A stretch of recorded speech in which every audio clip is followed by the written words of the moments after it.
Hello and welcome to easy learning smart learning. आज हम सीखने जा रहे हैं go to statement in C plus plus. ये एक तरीके का अनकंडीशनल स्टेटमेंट है। अनकंडीशनल इसे इसलिए कहा जाता है क्योंकि आप इसमें कभी भी किसी भी समय जब भी आपको ज़रूरत पड़े उसके हिसाब से आप जंप कर सकते हैं। चलिए शुरू करते हैं। बहुत ही आसान है, कोई बहुत ज़्यादा कॉम्प्लिकेशन नहीं है इसमें। गो टू स्टेटमेंट में एक्चुअल में दो तरीके के जंप्स होते हैं, तो दोनों को आज हम डिस्कस करेंगे गो टू स्टेटमेंट में।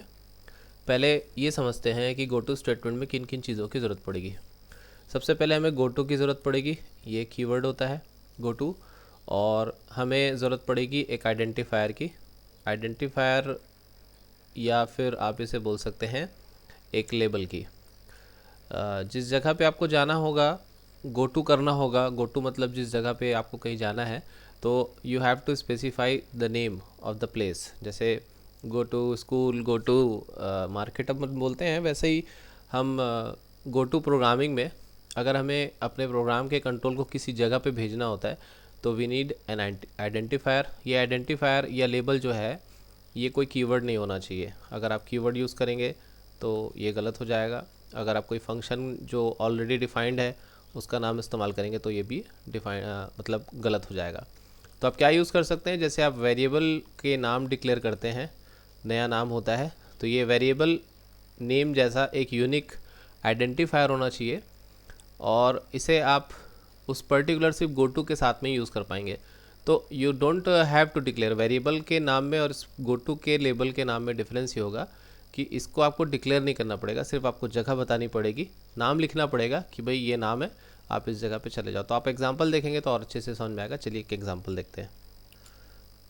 ये आपका सिंटैक्स है इसका, एक तरीके का फॉरवर्ड जंप और एक तरीके का बैकवर्ड जंप। जब आप गो टू लेबल पहले लिखते हैं, ये वही लेबल है जिसके बारे में भी हम डिस्कस कर रहे थे।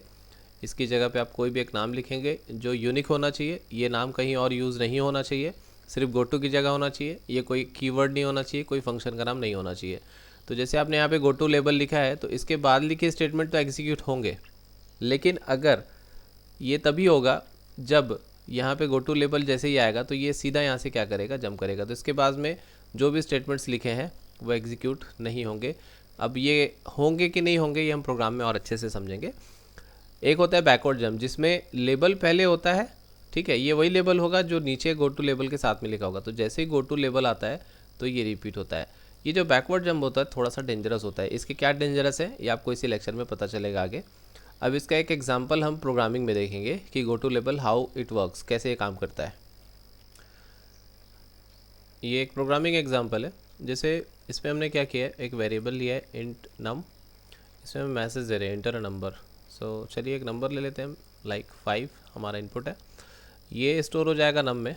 अब यहाँ पे हम कंडीशन लगाए हैं if num mod 2 is equal to 0। तो 5 मॉड 2 करने से इक्वल टू कितना आना चाहिए, 0 आना चाहिए, विच इज़ फॉल्स। यहाँ पे ये कंडीशन फॉल्स है तो ये गो टू जो एग्जीक्यूट नहीं हो रहा है। तो हम नंबर चेंज कर लेते हैं, कोई इवन नंबर ले लेते हैं। तो 4 मॉड 2 इज़ इक्वल टू 0 होता है। Now the condition is true actually, है ना। तो अब होगा क्या कि गो टू यहाँ पे प्रिंट लिखा हुआ है, ठीक है। गो टू प्रिंट में जैसे ही यहाँ पे आएगा तो ये अब कौन सा जंप हुआ आप इससे मैच कर लीजिए। गो टू पहले आ रहा है तो ये फॉरवर्ड जंप है ना। तो यहाँ से कंट्रोल जो है डायरेक्टली कहाँ पे चले जाएगा, प्रिंट में चले जाएगा। तो ये जो एल्स पार्ट लिखा हुआ है पूरा का पूरा ये अब एग्जीक्यूट नहीं होगा। जब आप 5 दे रहे थे तब ये एग्जीक्यूट हो रहा था, ठीक है, ऑड नंबर प्रिंट हो जाता। लेकिन अब जैसे यहाँ पे गो टू प्रिंट लिखा हुआ है तो गो टू प्रिंट से सीधा इसका जो कंट्रोल है, तो now print is not a function, print is not a variable, it is a label. इसलिए इसको क्या बोला जाता है, लेबल, या आप एक आइडेंटिफायर बोल सकते हैं जो गो टू के साथ में इस्तेमाल हो रहा है, जो आइडेंटिफाई कर रहा है इस लेबल को। नाउ प्रिंट लिखने से क्या हो रहा है, यहाँ पे इवन नंबर प्रिंट हो जाएगा। तो जब आप इस प्रोग्राम को रन करेंगे, इनपुट देंगे 4 तो ये इवन नंबर प्रिंट करेगा। और जब आप कोई भी अदर देन इवन नंबर देंगे जिसका रिमाइंडर जो है 0 नहीं आता हो, तो आपके सामने में ये जो एल्स पार्ट का लिखा हुआ है, इफ़ का कंडीशन फॉल्स है इसलिए एल्स पार्ट में जो लिखा हुआ है ऑड नंबर प्रिंट हो जाएगा। तो this is go to statement का फॉरवर्ड जंप। अब हम देखते हैं कि गो टू का जो बैकवर्ड जंप होता है वो कैसे काम करता है। बैकवर्ड जंप के लिए हमने यहाँ पे थोड़ा सा एक डेंजरस वाला एग्जांपल लिया है। देखिए इसमें क्या होगा, एक हमने वेरिएबल लिया आई इक्वल टू 1। यहाँ पे हमने एक लेबल लगाया अगेन, सी आउट में प्रिंट कर दिया सी आउट आई। इफ़ आई लेस देन 10 तो गो टू अगेन यहाँ पे लिखा हुआ है, तो आई की वैल्यू कितनी है, लेस देन 10 है, ठीक है।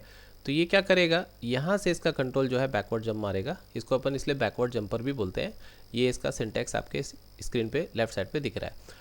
ओके, तो अगेन में क्या हो रहा है, आई की वैल्यू फिर से प्रिंट हो रही है। अब देखिए हमने आई की वैल्यू को फर्स्ट टाइम प्रिंट किया था 1 प्रिंट हुआ, अगेन में जाके फिर से 1 प्रिंट होगा, 1 1 1। ये जो 1 1 है ना आपकी स्क्रीन पे पूरी फिल हो जाएगी, आप इसको ज़रूर करके देखिएगा, है ना।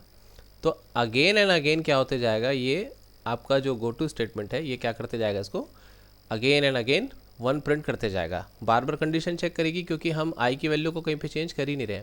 So now this is the danger of backward jump, कि अगर आपके कोड में कहीं पे थोड़ा सा भी मिस्टेक है, लूपिंग में अगर आप स्टॉप नहीं कर पा रहे हैं, इटरेशन को अगर आप ख़त्म नहीं कर पा रहे हैं, तो ये इसका बहुत बड़ा डेंजर होता है कि ये आपके इन्फिनिटी लूप बना देगा और गो टू स्टेटमेंट जो है बार बार जंप कराते जाएगा प्रोग्राम को। अब इससे बचा कैसा जाए, तो बचने के लिए ये जो सी आउट वाली लाइन है, you just add here simply I plus plus. तो ईच टाइम जब अगेन प्रिंट होगा तो आई की वैल्यू प्रिंट होगी 1, देन आई प्लस प्लस होने के बाद क्या होगा, आपका जो वैल्यू है वो बढ़ के 2 हो जाएगा, 3 4 5 6 अप टू 9 तक ये प्रिंट करेगा। जैसे ये आई लेस देन 10 जो है फॉल्स होगा तो ये गो टू अगेन जो है ये एग्जीक्यूट नहीं होगा, क्योंकि इमीडिएटली आफ्टर इफ स्टेटमेंट लिखा हुआ है और प्रोग्राम आपका नॉर्मल स्टॉप होगा। इसके पहले ये अब नॉर्मल हो गया था, स्टॉप ही नहीं हो पा रहा था। तो इस तरीके के प्रोग्राम्स को आप एक बार एक्सपेरिमेंट करके ज़रूर देखिए, आपके कंप्यूटर सिस्टम को कुछ नहीं होगा। It is just a software small little module program है, कोई दिक्कत नहीं है। तो गो टू स्टेटमेंट यहाँ पे समाप्त होता है। कोई सवाल हो अगर गो टू स्टेटमेंट से रिलेटेड तो नीचे कमेंट सेक्शन खुला है, वहाँ पे आप कर सकते हैं। सब्सक्राइब करें हमारे चैनल को। नेक्स्ट वीडियो में मिलते हैं जिसमें C++ के आगे के टॉपिक्स हम देखेंगे। Thank you very much.